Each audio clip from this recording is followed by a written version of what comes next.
Hey loves, hope you're having a great day. Sorry for the lightning. Today it's a rainy day. So, today I would be talking about my dark times in life, which I don't want anyone to experience, but I'm not really sad that I experienced them. I'm actually happy about it because now I get to share my experience with you guys, and hopefully you would listen, and if you are in a toxic relationship, you can get out of it. But seriously, I rather hope that you're having a really healthy relationship with your partner that you love. I believe this video is going to be probably a little bit long. So without further ado, let's get into the video. So let's start with a question. When is a relationship toxic? When you or your partner's behavior towards each other has begun to become toxic or over obsessive. That is when a relationship starts to be toxic. Now, I want us to go through some toxic behaviors / expectations in a relationship. Number one is isolating. Just know that if someone wants to cheat, they would. If they have that mindset, no matter what you do, they will cheat at the end. So it would be very toxic of you and very childish of you if you're isolating your partner. They have to meet their family members. They have to see their friends with or without you. They have to go see their friends and families. And obviously they're going to see other women. What are you going to do about that? So, for example, your partner has a project, and in their team, there are women, the opposite gender as well. So what, you just want him to quit? Don't talk with his teammate, her teammate? Like, even talking about it makes me go crazy because that is so toxic. However, don't get me wrong. If you get like red flags from that teammate or anyone, any friends, any family members, do calmly mention it with your partner. And even if your partner, like in a group, said or done something that you didn't like, you must tell him that. You must tell him that you didn't like that upsets you, you are not going to put up with that, and ask him to stop. Really calm, nice. We're not looking for an argument. We're grown-ups. We talk through our problems. So you just mention it to him and wait and see what he does. Put your boundaries out and see what the reaction would be. If he listened to you, tried to explain and stopped doing that, talk to you through the whole thing, well, I'm really happy for you. But if he goes like, ugh, again, we're doing this again, you're just insecure. That's why you're saying this to me. Oh, you're being crazy again. Oh, is it your period? Are you on your period? Must I say it? Or you just heard how toxic that is? For number two, we have stonewalling, which means shutting down and refusing to communicate. Which we know communication is a key to every relationship. Parents, friendship, relationships with your partner, communication is the key. End of the discussion. Without communication, there is no such a thing as relationship. I've experienced this. I was like, no, I would fix him. It's okay. He's not your problem to fix. You're not in a relationship to fix people. So stop thinking you can fix people, because first of all, it's not your job. Second of all, you cannot fix anyone. Only the person that is not fixed can fix themselves. So if I have a problem, no one can fix me. I have to fix myself. The same goes for my partner. I cannot fix my partner. He is the only one that can fix himself. When I say this, people come at me like, oh, but my partner is an introvert. What is wrong with that? There is nothing wrong with that. I am an introvert. Used to be an introvert. But the thing is, I was an introvert. I had partners that they were introverts. When you love someone enough, you will try, no matter how much of an introvert you are, you will try to communicate because you want to fix that issue. because you don't want to lose them, because you love them. It doesn't matter if you're introvert or you're not able to talk. That's not important. You will find a way, and I have an example for that I did, and I truly loved my partner.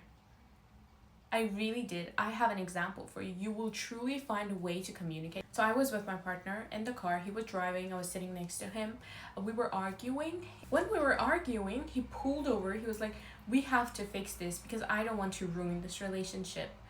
And I wanted to fix it. I wanted to fix it more than anything, but I just was not able to talk. I don't know what happened to me. I had all these sentences in my head, but I was not able to communicate and express myself. Do you know what I did? It's like, oh my god, I was in my head, I was like, oh my god, I'm ruining this relationship we worked so hard for. I cannot communicate. Why am I not able to say a word?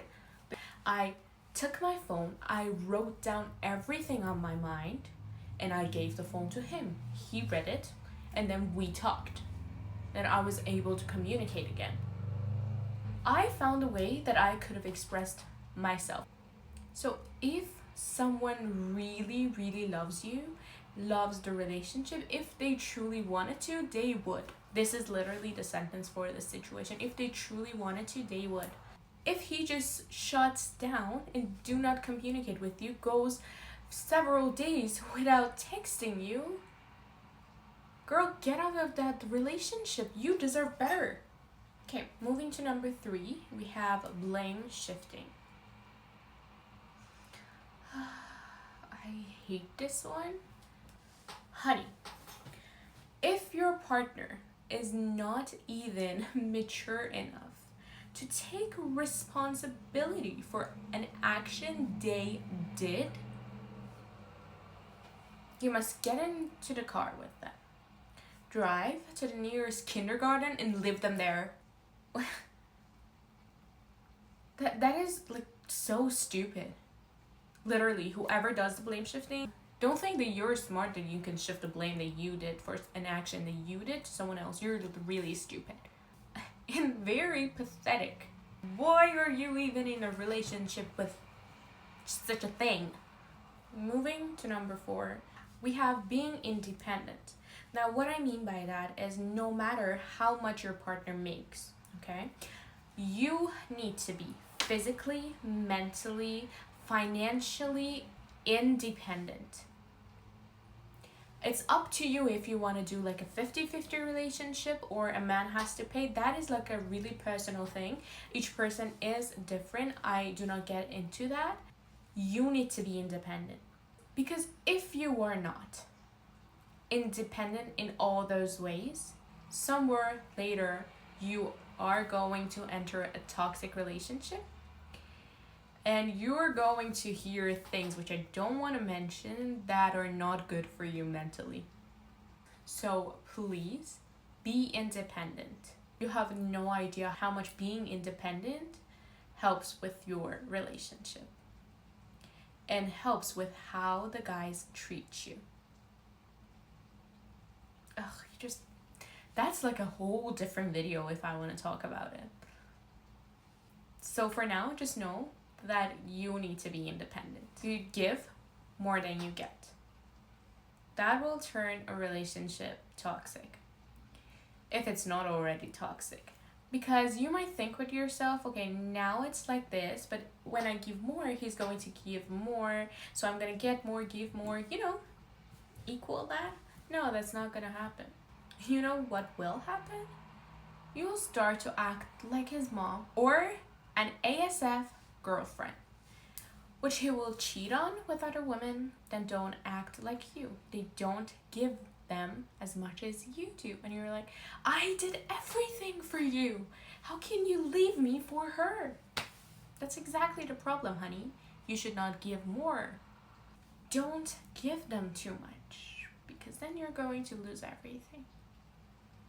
Some girls think when they give more, that would make the relationship better, which you are actually ruining your relationship yourself.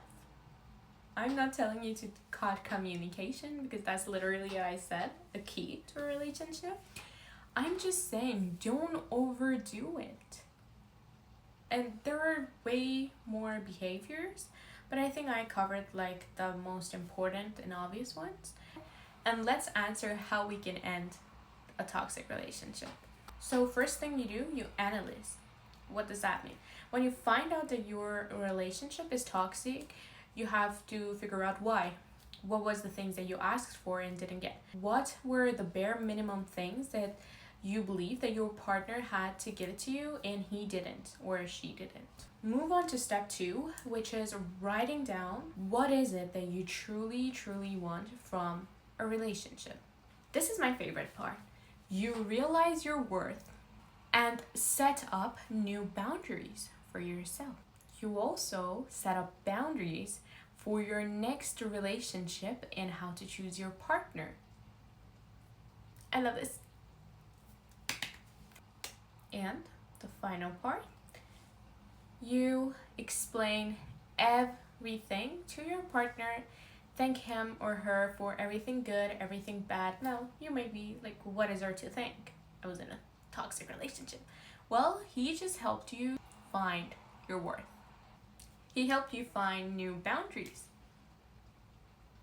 He helped you to become a better version of yourself. He helped you to have a healthier relationship next time. And then you start your healing and moving on process. That's it. If you have like an extra toxic partner, say anything mean or bad about you, like who do you think you are? You think anyone is going to love you again? You have this and this and this and this, things everyone say when they're being left. See that you're more independent now and they would go crazy because they just lost. Imagine guys losing again. They would go crazy. So that's what they're doing. They're going crazy and they say things to you. Sometimes you're like, is this the person I was dating? Like, how can he say those things? Don't let him ruin your mood and independence. You're in the right path. You're healing, moving on, starting a new chapter. Really good things are about to happen to you. You see you're more confident, powerful, independent, so that just drives them crazy. There are many things they would try to break your confidence, but you know better, so I don't have to say it again. Don't let them do that to you. I said it. I've been talking for the past 1 hour. Okay, I really hope that you understand how amazing you are. That's it for today. Love you guys. Bye.